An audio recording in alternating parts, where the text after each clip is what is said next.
Maraming salamat po sa inyo lahat. Naging konsihal ako. After one term, nilabanan ko yung vice mayor. Naglabang kami noon for the mayorship. Vice mayor against konsihal. Anak siya ng mayor, anak ako ng mayor. Ang tawag kong Battle of the Juniors. Yun ang unang fight ko sa politika na mabigat. And then I become a mayor, a congressman, MMDA chairman, Secretary of the Interior and Local Governments. Pero nagpaalam ako kay Pangulo. Sabi ko, sir, siguro sir, mission accomplished na ako. Aalis na muna ako.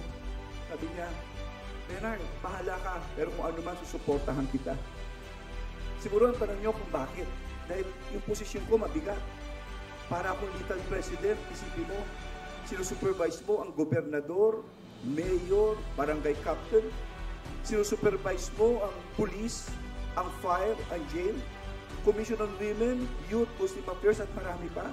Halos buong Pilipinas, ikaw ang kanang kami ng presidente. Bakit mo i-give up? Marami tatanong sa akin. Alam niyo kung bakit? Dahil nakita ko na ang depekto.